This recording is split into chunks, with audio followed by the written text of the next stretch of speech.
The evening of Tuesday, May 20th, 2025, was etched in memory.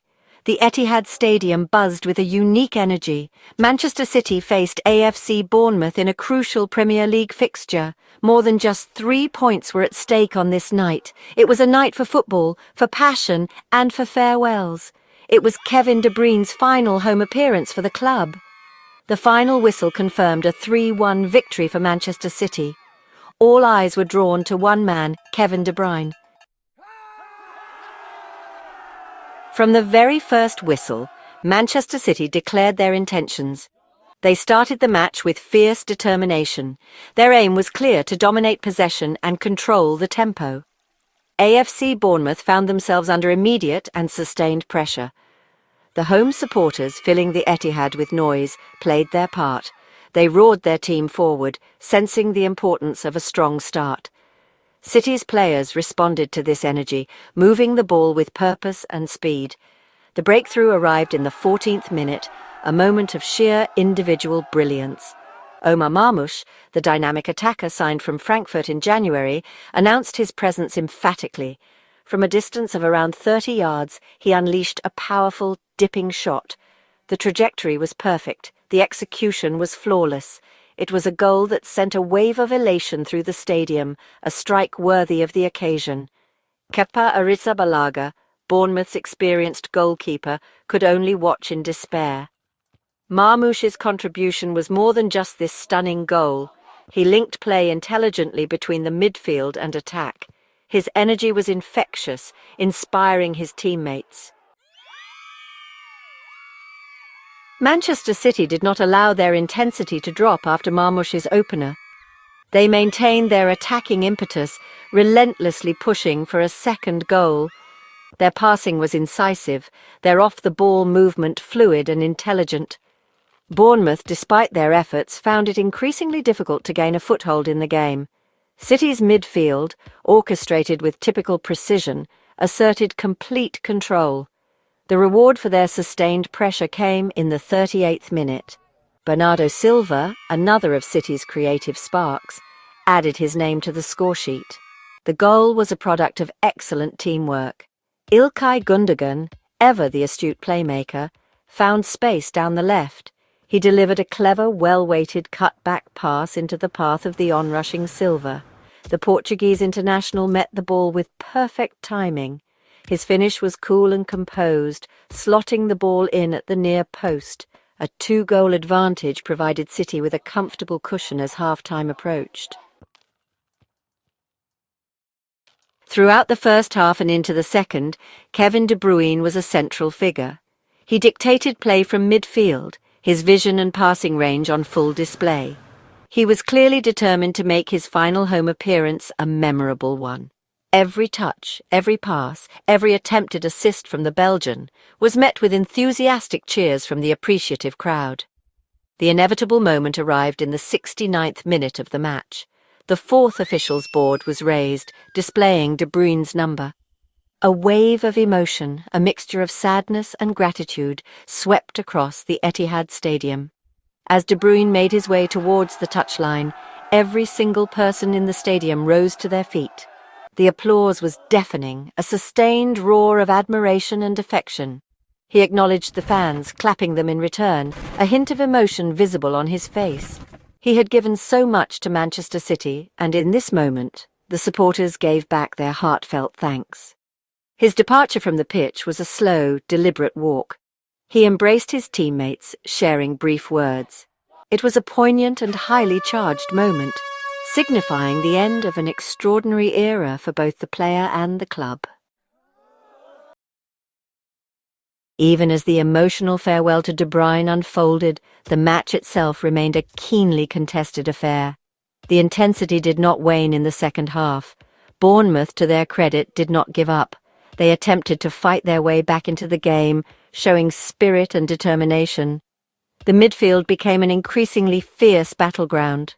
Tackles became more robust, and the game grew more physical as both teams vied for control. The competitive edge was sharpened, and the referee found himself with more to manage. The game's complexion shifted dramatically in the 67th minute, when Manchester City were reduced to 10 men. Mateo Kovacic, the City midfielder, was shown a red card for a reckless challenge. This moment of indiscipline occurred just moments before De Bruyne's substitution, adding another layer of drama to an already eventful period of the match. Suddenly, City faced the prospect of playing the final quarter of the game with a numerical disadvantage. This gave Bournemouth a glimmer of hope, a potential route back into the contest. Amidst the emotional departure of one midfield titan and the on-field drama of red cards, there was a significant positive for Manchester City. The evening witnessed the long-awaited return of Rodri. The Spanish international had been sidelined for 8 arduous months. His recovery had been a long and challenging journey, keenly followed by the club and its supporters. His presence had been sorely missed in the heart of City's midfield. His introduction as a late substitute was met with another wave of heartfelt applause from the Etihad crowd. Rodri's calming influence, his positional discipline, and his ability to control the game's tempo are crucial components of Manchester City's structure.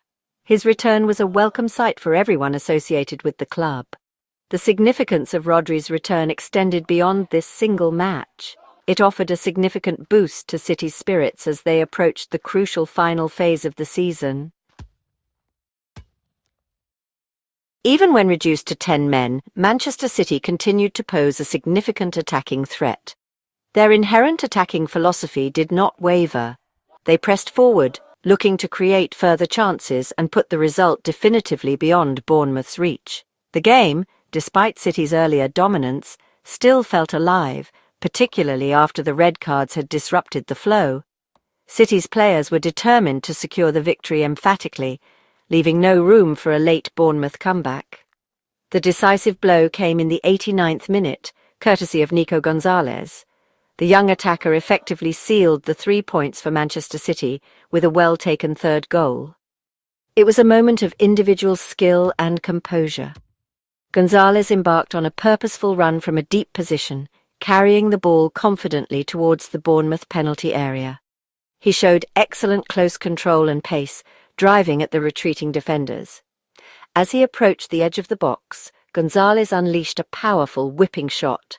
The ball flew past Kepa Arrizabalaga in the Bournemouth goal, nestling into the back of the net. The Etihad crowd erupted once more, celebrating the goal that secured a crucial victory.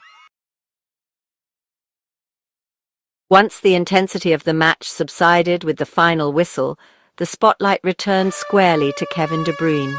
The Etihad Stadium remained packed, the fans eager to pay their final respects. A specially prepared tribute video began to play on the large screens.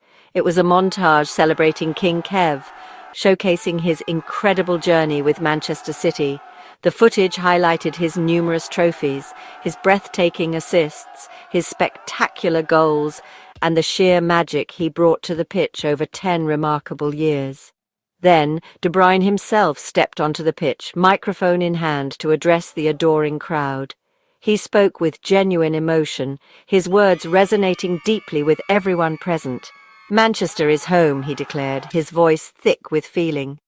He spoke of arriving with his wife, Michelle, not expecting such a long and successful tenure. He expressed profound gratitude to the club, the loyal supporters, and his many teammates, past and present. His sincerity was palpable. He reflected on his incredible decade at the club. "I didn't expect to be here 10 years to do what we have as a club," he admitted. "We won everything." The 3-1 victory over Bournemouth was of paramount importance for Manchester City's immediate ambitions. With these 3 points, they climbed to 3rd place in the Premier League standings, reaching 68 points. This moved them significantly closer to securing a top-5 finish and, crucially, a place in the lucrative UEFA Champions League for the following season. Kevin De Bruyne's legacy at Manchester City is monumental and secure. He is rightly regarded as one of the Premier League's all-time greatest midfielders.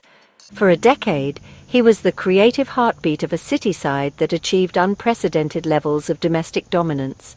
His vision, his passing range, his goal-scoring ability, and his leadership were central to this golden era for the club. His name will forever be etched in the annals of Manchester City's history.